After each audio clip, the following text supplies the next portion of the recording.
낭만 대통령의 문학 토크 시간입니다. 나파리 클래스 대표로 한 여러분 안녕하세요. 낭만 대통령의 문학 토크 시간입니다. 낭만 대통령의 문학 토크는 맞춤법 띄어쓰기 우리말 코너, 글 교정 코너, 표현기법, 명작 감상 코너로 이어집니다.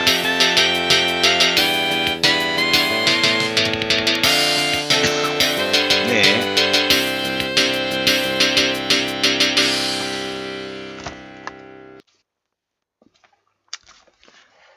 나는 화려한 물음표보다 정직한 느낌표를 만드는 사람이 더 좋다라고 하는 박덕은의 저서에서 한 페이지를 보도록 하겠습니다. 사사로운 말다툼에 시간을 허비하지 않는 법이다. 가장 훌륭한 사람이 되고자 결심한 사람일수록 사사로운 말다툼에 시간을 허비하지 않는 법이다.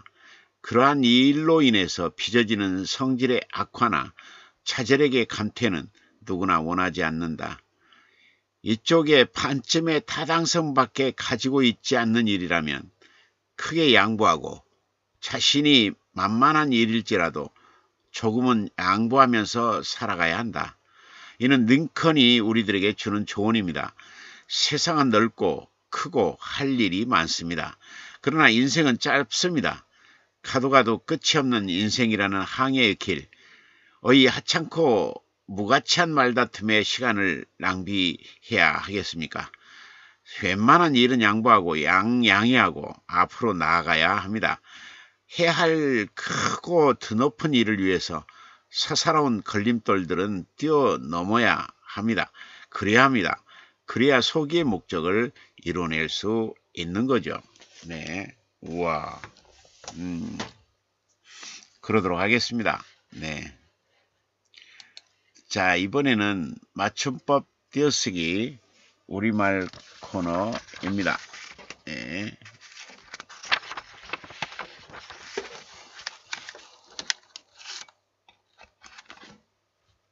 듣고 가리다. 네. 듣고 가리다. 듣고 가리다. 듣고 가리다. 듣고 나서 듣고 놓기, 보고 놓기, 듣고 보니, 듣고 부르기, 듣고 부르기. 범창을 듣고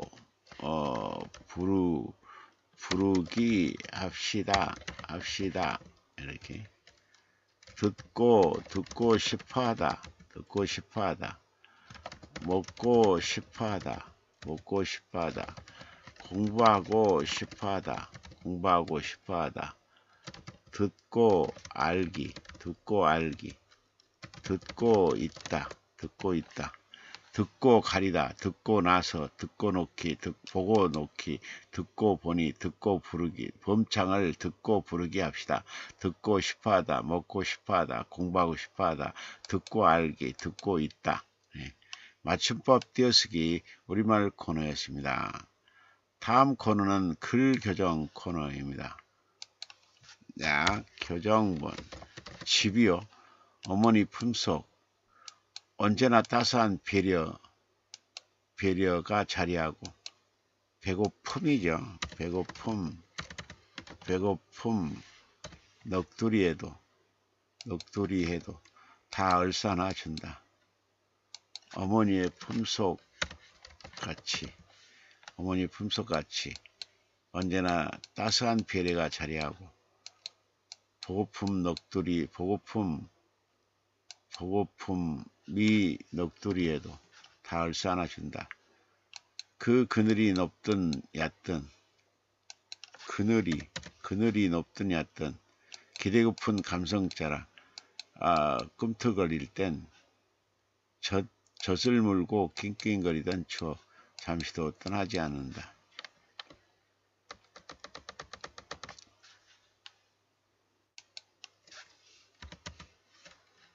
향수 물고 낑낑거리던 추억, 객지로 떠나던 날, 몸조심해라 당부의 말에, 몸조심 하라는 당부의 말에 별 걱정 다 하신다며 뒤돌아서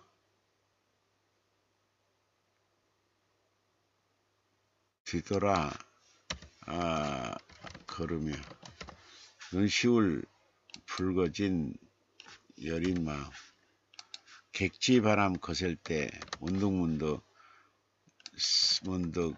생각나게 하는 아래목, 문득문득 생각나는 아래목, 그리움이 차곡차곡 쌓여가고 불러보고픈 엄마, 묵은 내가 나듯 묵은내, 어머니 채취가 아이죠. 채취 풍기는 부엌, 어머니 채취 풍기는 부엌, 가절한 밥그릇에 밥그릇 가지런한 밥그릇들, 바로 여기가 내가 살던 곳. 묵은내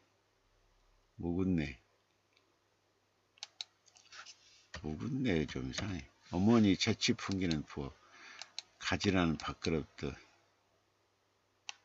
바로 여기가 나의 살던 곳. 제목이 집인데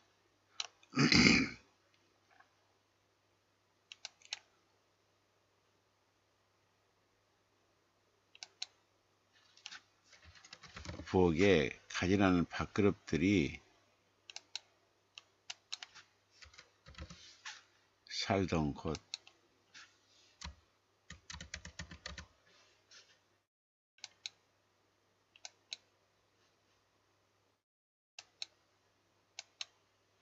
어머니 채취가 풍기는 부엌에 가지런한 밥그릇들이 살던 곳. 이러면 돼요. 지금 발효 중, 발효의 시간.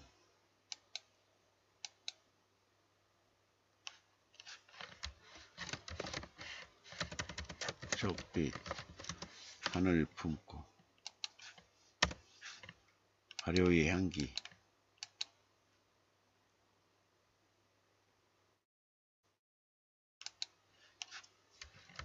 달콤한 달마중 달빛까지 품다.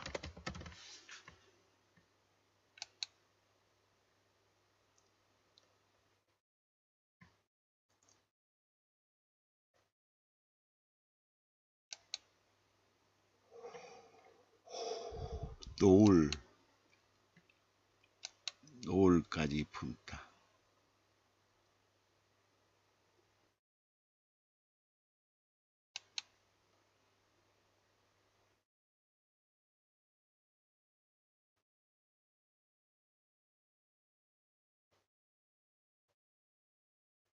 물빛마저 품다.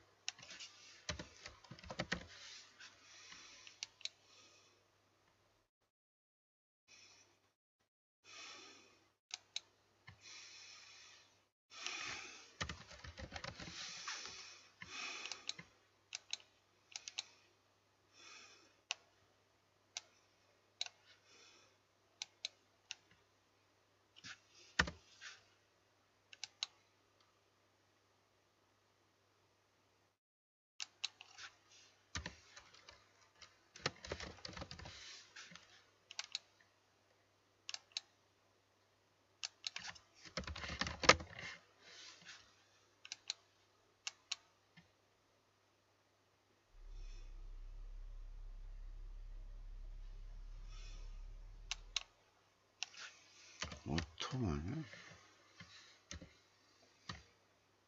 요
항아리는 우리의 삶이다.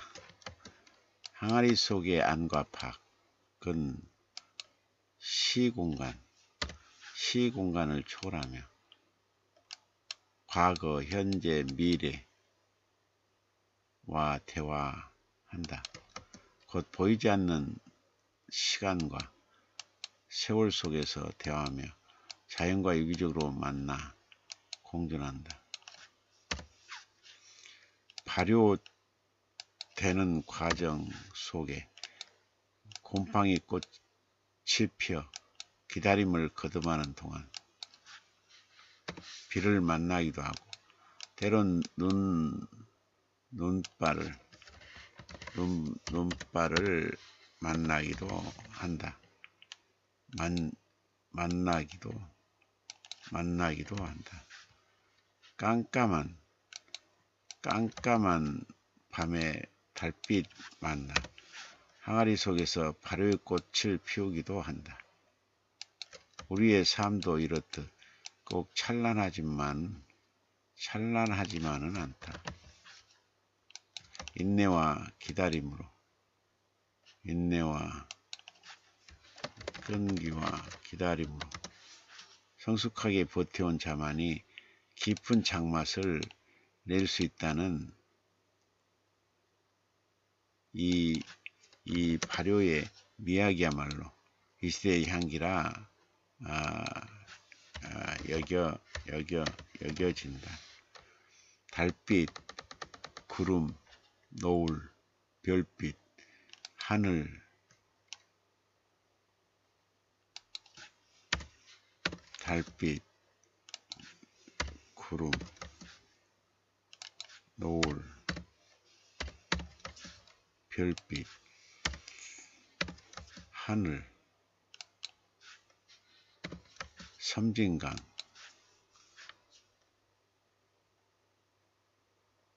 물빛과 동화되어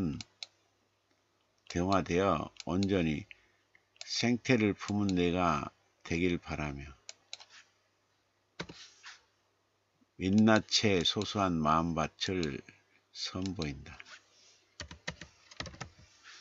문학을 사랑하여 시적인 풍경을 소재로 소중한 일상을 화프게 담으려고 이미지로 형상화했다. 늦은 결혼과 일과 육아를 병행하며 우연히 아이와 함께 캠퍼스에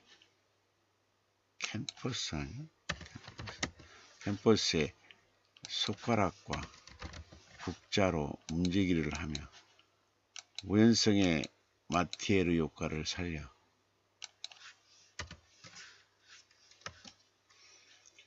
발효의 빛깔처럼 반복된 효과를 주로 항아리 신비감을 주조로 이루게 했다.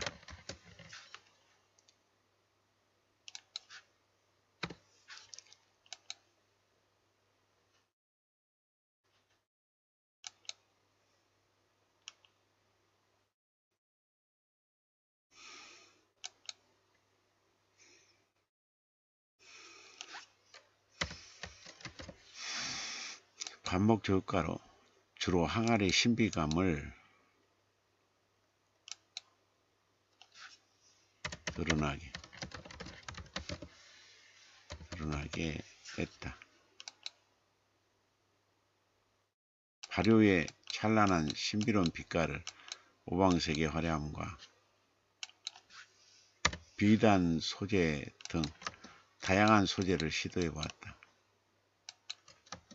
시리즈로 펼쳐 상상력을 확장하여 이미지화 시켜보려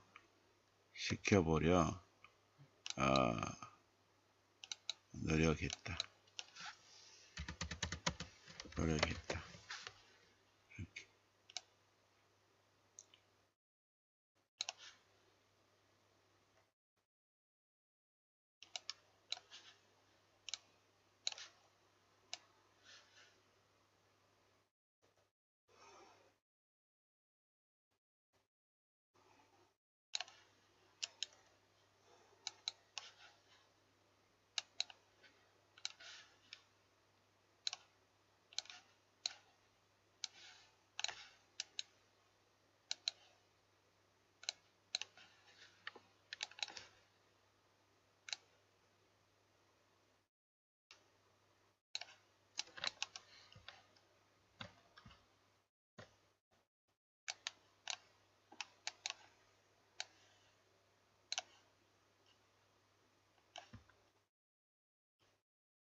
할머니 천장에 거미집 있어요. 내가 거둘까요? 놔둬라. 외딴 집에 거미집이라도 있으니 얼마나 다행이냐. 할머니 집엔 개집, 닭집, 토끼집이 있잖아요. 그려 집 속에 집들이 이렇게 많은데 모르고 살았구나. 빙그레 웃는 할머니 얼굴에 주름집 한 채. 오.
김명희님이 동시 집 속의 집에서의 시조가자는 동심의 세계로 집 한 채 짓고 있다. 할머니에게 묻는다. 천장에 있는 거미집을 거둘까요? 그때 할머니는 그냥 놔두라고 한다. 쓸쓸한 집에 거미집이라도 있으니 얼마나 다행이냐고 한다. 그때서야 개집, 닭집, 토끼집이 집안에 있음을 깨닫는다. 집 속에 있는 집들, 웃는 할머니 얼굴에 주름집 한 채도 있음도 지름칩 한 채 있음도 깨닫는다. 동심의 프리즘을 통해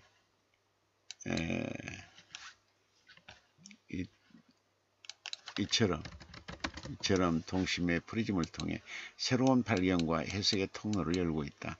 점점 삭막해져가는 현실 세계에 동심이 왜 필요한가를 설파하고 있는 듯한 동시. 설파하고 있는 동시. 멋지다.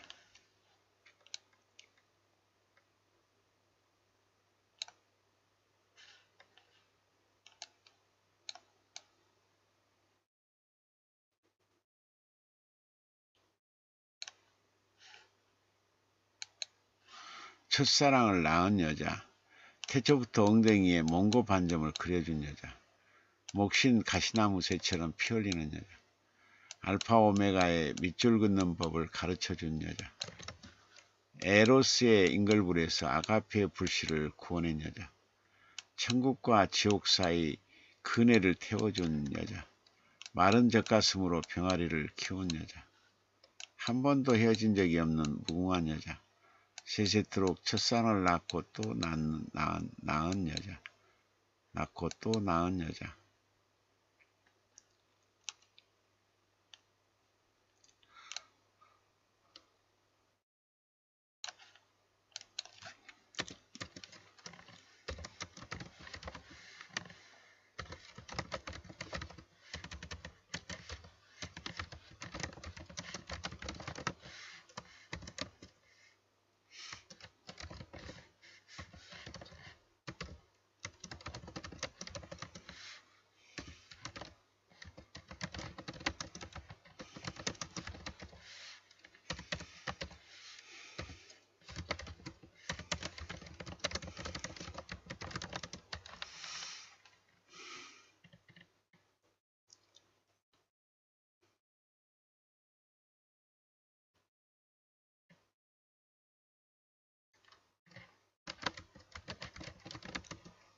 김효비아님의 시 첫사랑을 낳은 여자에서의 시적화자는 첫사랑을 낳은 여자를 관찰하고 있다. 엉덩이에 몽고 반점을 새기고 태어나 그걸 물려준 여자, 목신 가시나무처럼 피어올리는 여자, 너른 우주를 알게 한 여자, 에로스와 아가페를 다 경험한 여자, 치열한 인생을 살아온 여자, 힘든 삶 속에서도 순수를 지켜온 여자, 첫사랑을 평생 가슴에 품고 살아온 여자. 이 여자를 만난 독자는 가슴이 먹먹해진다. 거친 세상살이 속에서도 결코 첫사랑을 포기하지 않고 줄기차게 보호하고 지키고 알뜰히 갖고 온 여자에게 독자들은 진한 감동을 받는다. 그리고 그런 여자를 지켜주고 싶어한다. 이미지 구현과 점층법으로 새 여인상을 시적 형상화해 놓고 있어 싱그럽다. 봄이 오기 전 아직도 사랑 일을 앓고 있다. 노래되지 않는 것들을 위하여 나는 사랑 일을 앓는다. 부끄러운 수작으로 또 한 번 홍역을 치르듯 나는 수없이 서역의 아침에도 그리워하지만 더욱 어쩔 수 없는 겨울 한복판을 풀어가는 독감에 든 바람도 그리워한다. 봄이 오기 전 알 수 없는 세상을 보듯 하나씩 하나씩 이루어진 것들을 참아 내 시선은 먼 곳을 응시한다.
최상일님이 봄이 오기 전에서 시조가자는 봄이 오기 전 아직도 사랑이라 앓고 있다. 노래되지 않는 것들을 위하여 앓고 있는 사랑이 부끄러운 수작으로 홍역 치르듯 앓고 있다. 그러면서도 그리워한다. 서역의 아침에 겨울 한복판을 불어가는 독감든 바람까지도 그리워한다. 알 수 없는 세상, 하나씩 이뤄진 것에 대한 이뤄진 것들을 아파하며 먼 곳을 응시한다. 시조과자의 쓸쓸한 내면이 일으켜진다. 그런 아픔이 밑거름되어 노래되지 않는 것들이 부디 꽃 피어나기를 기도해본다. 기도한다. 꽃 피어나기를 기도하고 있다. 꽃 피어나기를 바라고 있다. 섬세한 감성의 세계까지 파고들어 독자에게 보다 다채로운 감성을 선물하고자 하는 시심이 매우 감동적이다.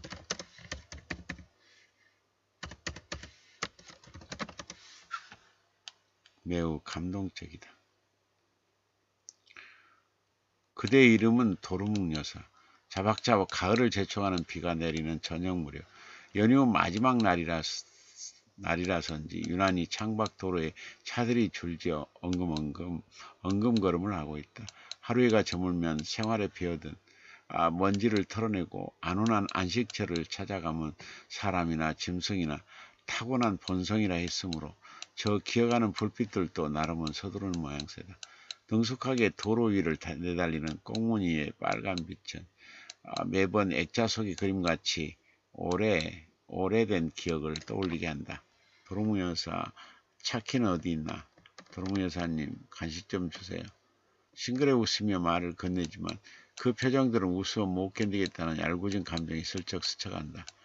도루묵을 사전에 찾아보면 도루묵과의 바다 물길이 황갈색, 은백색, 비닐없음, 식용함 이렇게 쓰여있다. 이 임진왜란 당시 피란길에 오른 선조가 맛있게 자셨다는 이라는 물고기 맛에 반해 이름까지 애첩 이름 지어주듯 은어라 바꿔주었는데 궁궐에 돌아 그 감칠맛난 속내를 보니 다시 불러드리고 보니 그 옛맛이 아닌지라 발로 툭 차버리며 하시는 말씀 도루묵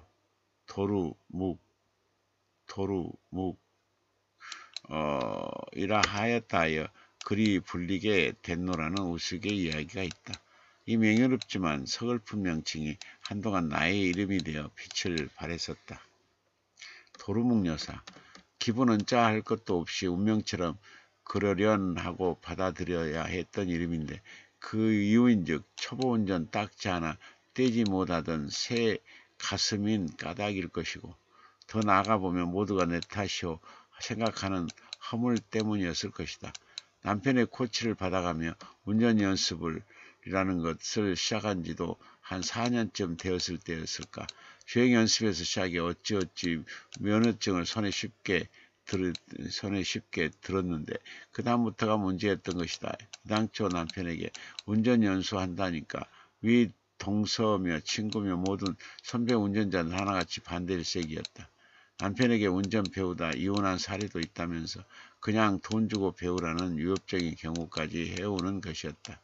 하지만 운전면허 시험장까지 따라와 열심히 응원해줬던 남편의 인내심과 배려를 나 아니면 누가 헤아려 줬을 것인가. 이미 수십 년의 베테랑 운전에 있어서만큼은 전적으로 신뢰할 수밖에 없었던 초보자의 소심한 믿음을 그 누가 알았을까. 물론 당시 1시간에 10,000원이라는 거금과 그런 돈 있으면 차라리 나한테 투자하라며 은근히 내미는 선도 외면할 수 없어서였다. 그러나 잘못된 판단은 계속 오류를 범하는 것이고 결국은 도루묵 여사라는 명예로운 명칭을 수확하게 되었던 것이다. 일주일에 한 번, 한 달에 한 번 그렇게 장담하던 고급 도로 연수는 가뭄에 콩나듯 이루어졌고 이에 따라 자신만만한 나의 콧대도 여지없이 뭉그러져 갔다. 두 손은 핸들을 놓칠수록 꽉 틀어잡고 엉덩이는 엉거주춤 반쯤 뜨고 시선은 앞차 꽁무니에 진드기 마냥 고정시킨 채 바른 세 개의 정답 중 무엇을 찍을까 문제지를 앞에 둔 솜색마냥 끙끙대며 솜색마냥 끙끙대며 허둥지둥 기어 한번 바꾸기는 어찌나 힘이 들던지. 당시에 수동기어가 일반적이었던 것도 초보자에게 퍽이나 힘든 일이었음을 나중에 자동기어를 접하고서 알 수 있었더랬다. 약간 시내 혼잡한 거리에서 네 바퀴는 예고 없이 쉬고 감을 계속하고 뒤와 옆에서는 연신 빵빵거리며 재촉하는데 남편이 터질 듯 울그락불그락 해가는 얼굴색을 곁눈질로 보며 부드럽고 여유만만하게 운전하는 사람들이 난생 처음 위대해 보이기조차 했다. 겨우 어줍지 않게 초보 딱지를 떼는가 싶더니 이젠 엑셀을 밟아댄다. 갈수록 남편의 언성은 높아지고 내 불쌍한 자존심은 바닥으로 꺼져가니 이게 뭐라고 확 그만둬 라는 단발성 분노도 불끈불끈 치미는 거였다. 게다가 가관인 것은 끼어드는 운전자에게 뭐라고 욕까지 마구 해대면서 정작 지켜야 할 운전 예절마저 저버리는 나에게 남편은 차 브레이크나 잘 밟아 갈 줄만 알고 멈출 줄은 모르고 차 다 망가지겠다 망가져 연신 불효령 일색 어휴 내가 당신을 잘못 봤지 잘못 봐 궁시렁대면서도 안 가르쳐 주겠다는 말은 내뱉지 않으니 굴욕감은 뒷전이며 알량한 체면 역시 깡그리 버리고 황송하여 하며 고개 숙일 수밖에 말에 무엇하겠는가. 선천성 겁쟁이 후천성 기계 공부증 환자 소리 들으며 고속도로 한번 달려보겠느라고 나섰는데 운전석에 앉아있는 나보다 옆에 앉아 주차 브레이크를 연신 왼손으로 만지작거리는 남편 얼굴이 더 누래져 가는 건 무슨 까닭일까. 마음은 혼자 시내 나서야지 하는 자신감이 넘쳐 자리에서 일어났지만 정작 기회가 오면 또다시 오금저리는 실수를 거푸해대고 나니 남편과 아이들이 한결같이 도루묵 여사를 외쳤던 것이다. 이제 퍽이나 나도 베테랑 드라이버라 자신하지만 그러기까지 스스로 속도를 조절하고 멈출 수 있다는 그 쉬운 원리를 터득하는데 너무도 많은 시간이 소요됐다. 그 사이 나 자신도 세월의 흐름을 따르게 된 가을의 문턱에서 문득 숱한 시간을 켜켜이 쌓아올린 인생에 무엇을 멈추고 무엇을 움직여야 하는가라는 생각을 하게 된다. 두둥실 휘돌아가는 냇가의 단풍잎처럼 쉼없이 세월이란 에스컬레이터에 실려왔는데 지난 시간 운전 연수하듯 언제까지 도루묵일 수는 없지 않은가. 운전 연수란 실패하면 또 도전해 보기라도 하지. 인생의 방향이란 돌이키기에는 궤도를 너무 이탈한 것은 아닌지. 성숙해 가는 가을 풍광처럼 마음을 가다듬어 부지런함도 열정도 더 사그라지기 전에 내 마음의 뜰하게 훈훈한 여유로움에 튼실한 씨앗을 다시 틔워봐야겠다는 다짐을 해본다. 진정한 도루묵은 자신만의 고유한 향기로 무사람들의 입맛에 치우치지 않아 독특한 정체성으로 항상 본연의 자아를 지켜오지 않았던가. 도루묵에 감추어진 참뜻을 헤아리는 시간과 교훈을 오래도록 간직해 주었던 운전연수, 그리고 도루묵 여사라 불러줬던 남편과 아이들에게 고마워해야 할 것 같다.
장소영님의 숲일 그대 이름은 도루묵 여사에서의 서술자는 도루묵 여사라는 칭호를 얻게 된 사연을 열거하고 있다. 도루묵에 대한 사진적 의미를 알아본 뒤에 펼쳐지는 초보 운전 시절 어째서 도루묵 여사의 칭호를 받게 되었나 하는 과정이 숨가쁘게 전개되고 있다. 남편에게 운전 배우다 경험한 감정들, 인내심, 배려, 신뢰, 소심함, 잘못된 판단, 계속되는 오류, 불쌍한 자존심, 불끈불끈 치미는 분노, 운전 애절마저 저버리는 성깔, 굴욕감, 알량한 체면, 선천성 겁쟁이, 후천성 기계, 공포증 등을 모조리 체험한 뒤의 세상, 마음의 뜨락을 찾아온 여유로움을 의미하고 있다. 감성의 섬세한 부분까지 만날 수 있도록 안내하고 있는 서필. 결국 마음의 텃밭을 넓히고 거기에 훈훈함, 여유, 여백을 심으려는 서필의 특질과 만나게 해주는 서필. 만나게 해주는 작품. 독자를 행복하게 한다. 예, 작품이어서 작품. 감성의 예행 연습을 시켜주는 서필. 이를 통해 한 단계 성숙의 세계로 나아가는 우리 독자들. 같이 기쁨의 동산으로 들어갈 수 있어 좋다.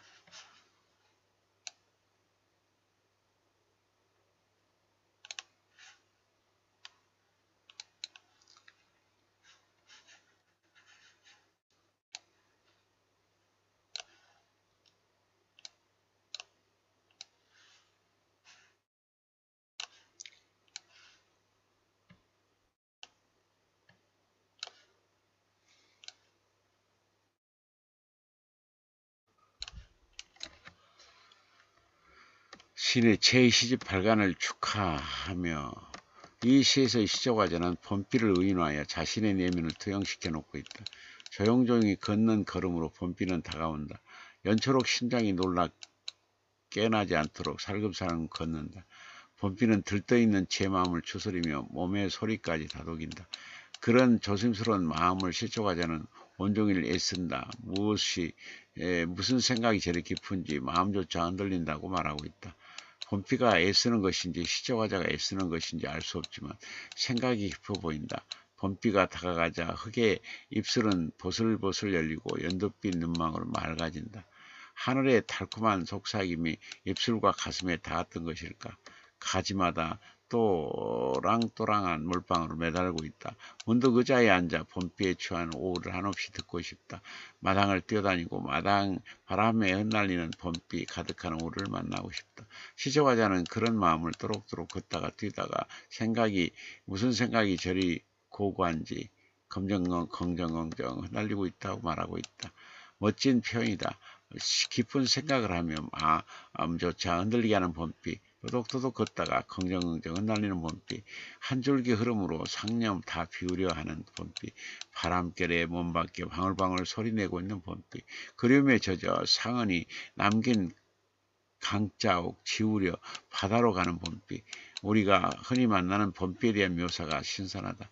시의 존재 이유를 말하고 있는 듯하다. 사색의 폭을 넓혀 주고 있는 시를 만난 듯하여 기쁘다.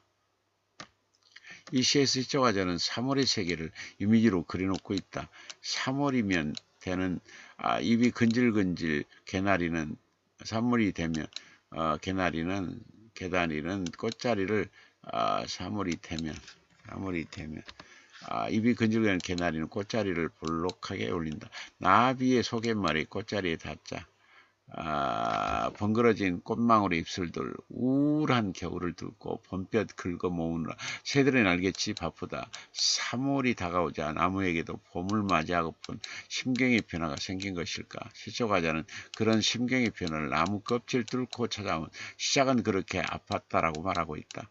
뿌리 끝에서 품었던 그리움을 가지마다 피우는 게 쉽지만 않았을 것이다. 꽃샘 추위 속에서 또 제 목숨 같은 색을 지키기 위해 밤잠을 설쳤을 것이다. 우울한 겨울을 쟁기로 갈아엎으며 손에 물집이 잡히고 허리가 무너져 무너져 내렸을 것이다.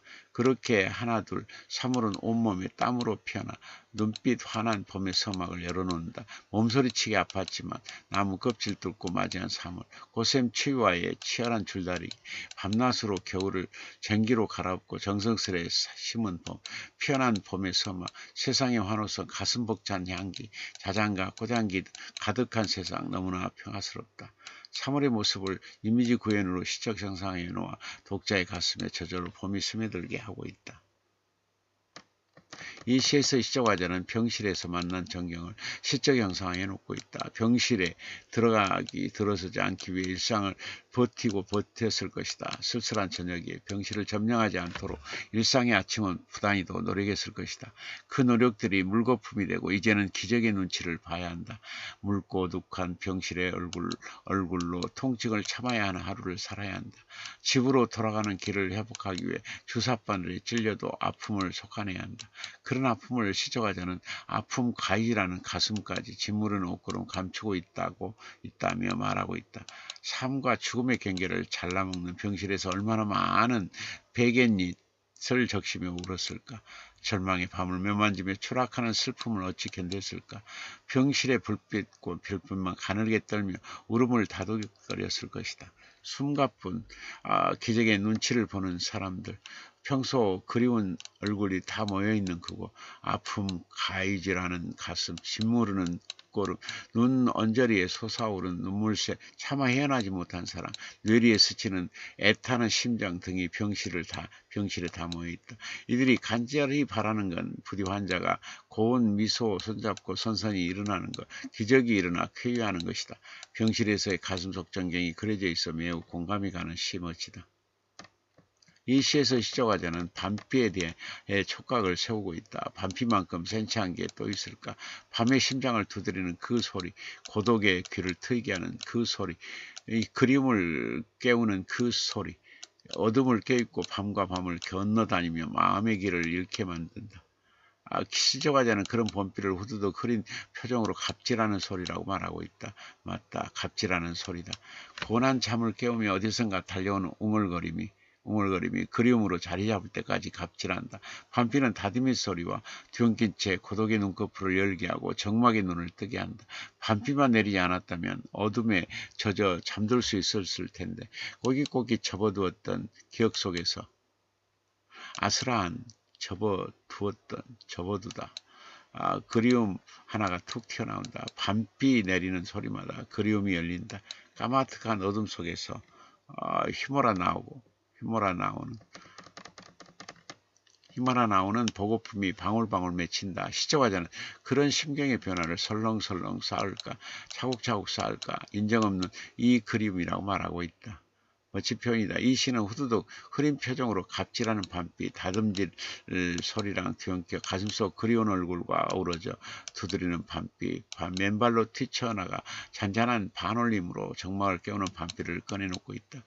어느새 그리움이 되어 버린 밤비, 마치 왕진이의 시심을 만난 듯하여 반갑다. 시는 이토록 마음의 세계, 감성의 세계를 그림처럼 포착해 놓은 예술품이다. 다채로운 감성의 세계, 섬세한 마음의 세상을 다각도로 만날 수 있어 정말 행복하다. 이 시에서 시적화자는 누군가에게 가을 연설을 보내고 있다. 시월로 접어들면서 초록 농사를 지었던 계절이 쇠락해져 간다. 귀뚜라미 소리에 귀를 헹궈야 한다. 빈집 같은 정막이 가을의 기둥을 감고 내려온다. 누구라도 저 정막의 쓸쓸함을 의지해야 한다. 시적화자는 그 쓸쓸함 속에서 연설을 보내고 있다. 누구에게 보내는 걸까? 한때 심쿵했던 그님에게 보내는 걸까? 코스모스 길을 걸으며 가느다란 꽃대처럼 여린 마음을 숨길 수 없어 들켜버렸던 그 시절에 보내는 걸까? 흔들리며 사랑을 꽃피웠던 코스모스 같은 그날에게 보내는 걸까?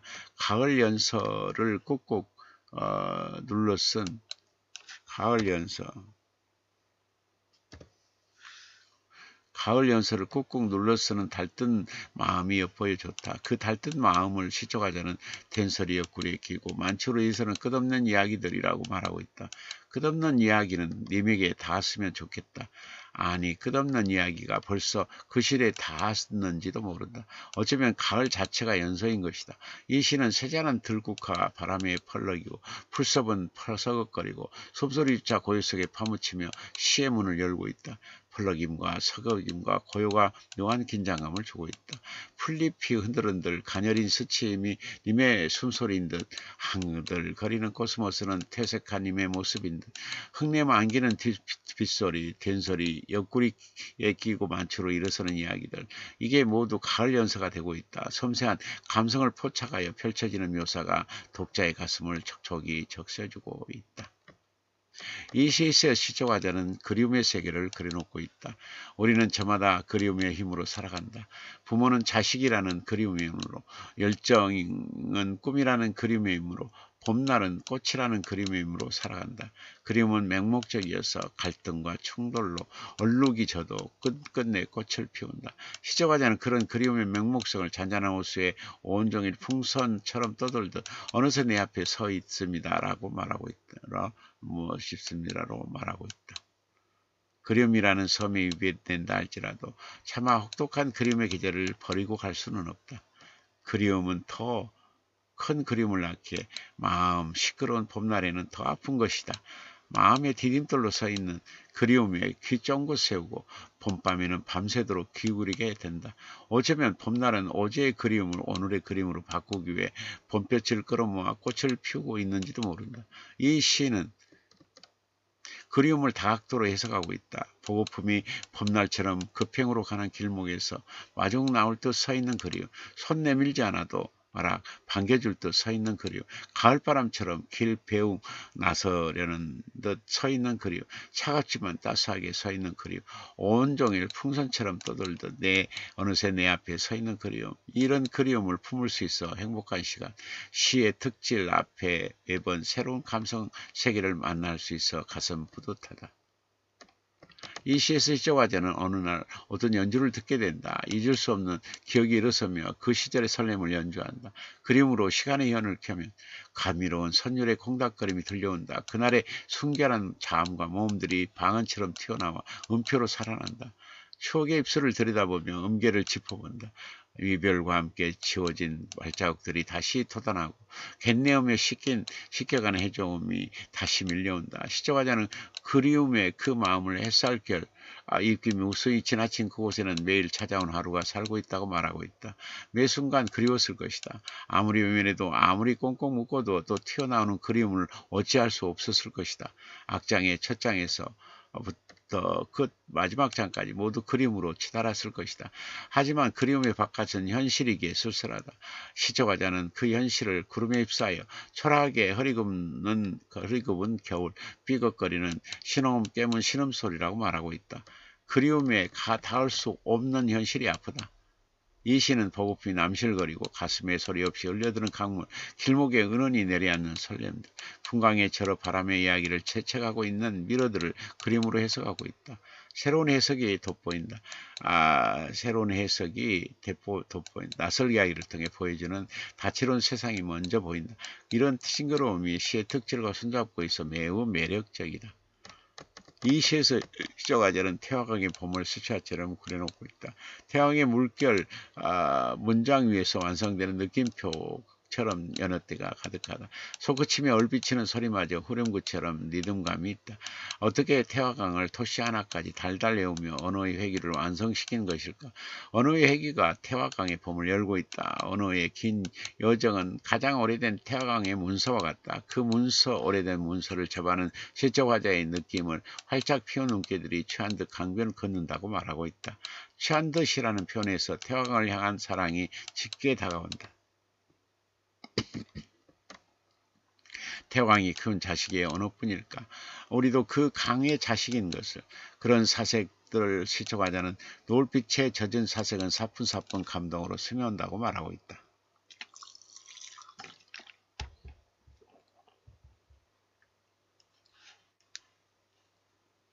이 시는 어느 연휴 때 은빛 가득 얼피치는 소리를 물고 있는 태강의 봄을 노래하고 있다. 그 봄에 활짝 피운 눈길들을 취한 듯 강변을 거들고 있다. 향기 피우는 눈이 사오고 가고 향수가 나풀거리는 곳, 그리움 뒹굴고 뽀송한 구름 걸어두는 곳, 노을빛에 젖은 사색이 감동으로 스며오는 곳이 바로 태화강이요. 거기 싱그러운 봄이 안겨있다. 시적화자가 가장 좋아하는 태화강, 거기 찾아온 봄, 여기에 시심이 보태져 아름다운 시를 잉태하고 있다. 이 시의 시적화자는 자신의 곁을 지켜주던 낡은 수첩을 꺼내놓고 물끄러미 바라보고 있다. 송글씨에 집착한 수첩은 다분히 보수적이며 느린 기억의 소유자다. 세월이 아무리 많이 흘러도 자신의 기억과 기록을 바꾸는 법이 없다. 그런 점에서 수첩은 보수적이다. 못해 극우 성향을 지니고 있다. 어긋난 기억들을 확인하기 위해 수첩을 다시 펼치면 빽빽한 사인들이 깔끔하게 정리정돈되어 있다. 수첩은 수첩의 주인보다 더 깊숙한 내막을 알고 있다. 그런 수첩을 시적화자는 발자국에 수초화되어 애잔히 살아 숨쉬고 있다고 말하고 있다. 수첩은 생소한 이름 석자를 가슴에 새기며 인맥을 관리한다.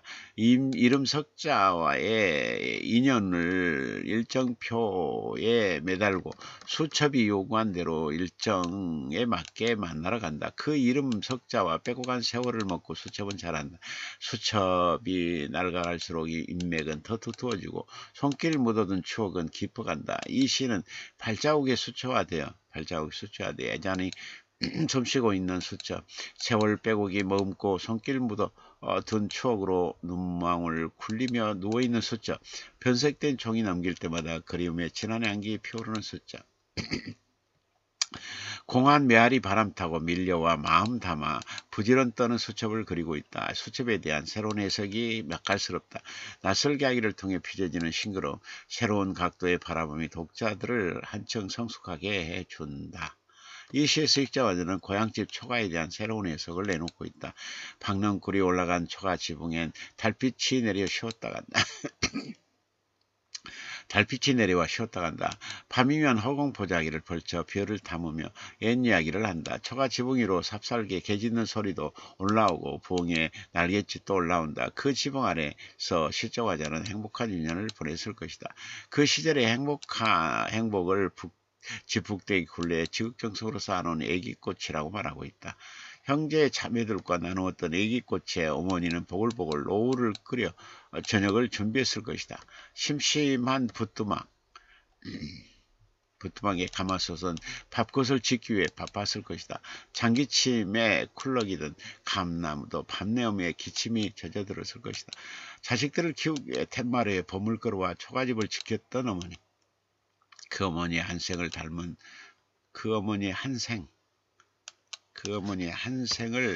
초가집.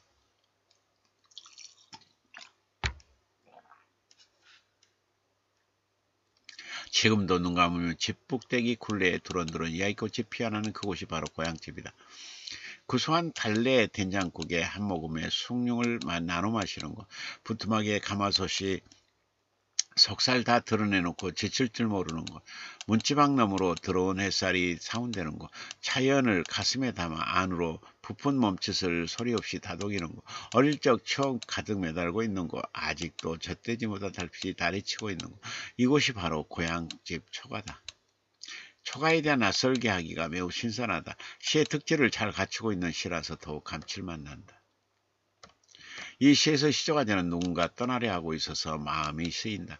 사랑이 떠나려고 하는 것일까? 한여름이 떠나려고 하는 걸까? 아니면 가을을 빌미삼아 인연을 뒤로하고 누군가 떠나려 하고 있는 것일까? 알 수 없는 이별이 가을의 길목에서 주춤거리고 있다. 제 몸을 부수며 뜨겁게 다가갔던 나나들을 쉽게 버릴 수 없어 망설이고 있다. 멀어져가는 계절을 끝내 붙잡을 수 없어 안타까워하고 있다. 다시 다가가서 지은 죄가 많다며 용서해달라고 애원하고 싶지만 그리할 수도 없다. 시적화자는 그런 마음을 버리지 못한 미련 발자국 소리 남기며 저만 홀로 떠나려 하네 라고 말하고 있다. 가을은 신선한 바람의 언어를 한 여름은 해독할 수 없다. 가을은 신선한 바람의 언어들이 앞다투어 공중으로 뛰어든다. 그 가을 바람의 언어를 한여름은 해독할 수 없다. 전속력으로 뜨겁게 달렸던 한여름의 문장들이 가을 바람 앞에서는 멈춰서야 한다. 뜨겁게 숲을 피어삼킨 한여름이 어찌할 바를 몰라 주저주저하고 있다. 가을 향기 담은 추임새에 자리 내밀고 성큼 떠나려는 선홍빛 햇살결 미련의 발자국 소리 남기며 홀로 떠나려 한다. 생채기 난 추억 치우려는 듯 정막의 혼돈으로 채색되어 떠나려 한다. 아직도 벌겋게 다른 문 밖에서 떼는 이별처럼 떠나려 한다. 여운의 길 위에 가슴 저미며 길바닥 쓸면서 떠나려 한다. 마치 연인이 떠나려는 분위기를 조성하면서 떠나려는 여름을 안타까워하고 있다. 이 은이라의 매력이 한껏 느껴지는 시의 멋지다. 이 시에서 일정 환자는 그리운 날에 대한 생생한 그림을 그리고 있다. 님이 버리고 간 그리움은 혹독하다. 혹독한 겨울 같은 그리움 속에서는 봄을 구걸해도 봄은 오지 않는다. 기억 상실증에 걸린 것처럼 오로지 뜨거웠던 그 시절만 숭배한다. 숨쉴 때마다 그리움의 유전인 자는 쓸쓸한 가슴을 들락거린다. 댕강댕강 잘린 이별을 잊은 것일까. 피골이 상접한 그리움만 멍하니 앉아있다. 시적한 자는 그런 마음을 엊그제 태운 불꽃 채 가기도 전에 여운의 긴 끝이 자꾸 밟으며 따라온다고 말하고 있다. 이제는 그리움만으로는 결코 봄이 될 수 없다는 것을 알면서도 막연히 기다린다. 썰물처럼 그리움의 손끝이 빠져나가도 그 손끝에 매달린다. 팅팅 부은 울음이 뜨거운 불꽃으로 타오르도록 매달린다. 그리움은 여운의 긴 끝이 되어 자꾸 밟히며 따라온다.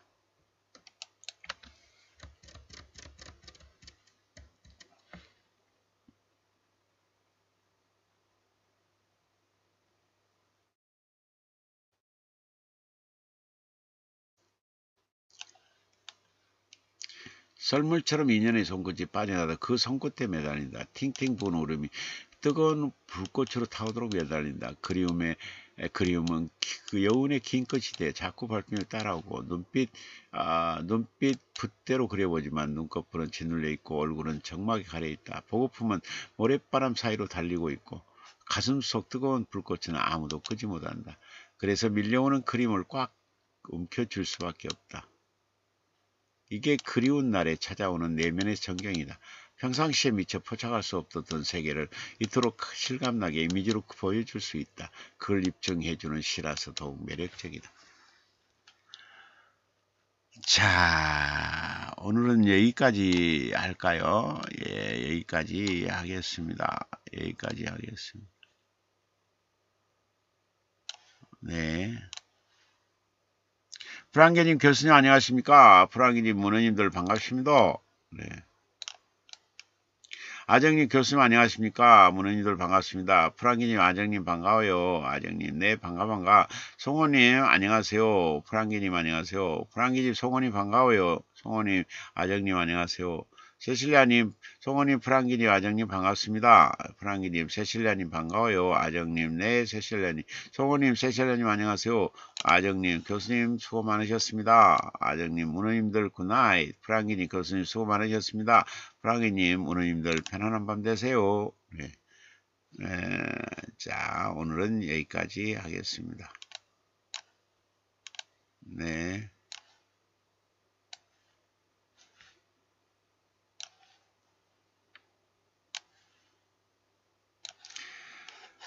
자, 여러분 행복하시고요. 복 많이 받으세요. 그리고 3년 내에 꼭 재산이 3배 이상 늘어날 겸 올해 내 전국 국문학상 2~3개 이상 꼭 받게 될 겸 그리고 127세까지 건강 장수할 겸 믿습니다. 네. 마무리로 낭만 대통령의 작곡 한 곡 듣고 마무리하도록 하겠습니다. 네, 여러분 안녕하세요. 안녕히 계세요. 네, 사요나라 비더제인 바이바이 오르바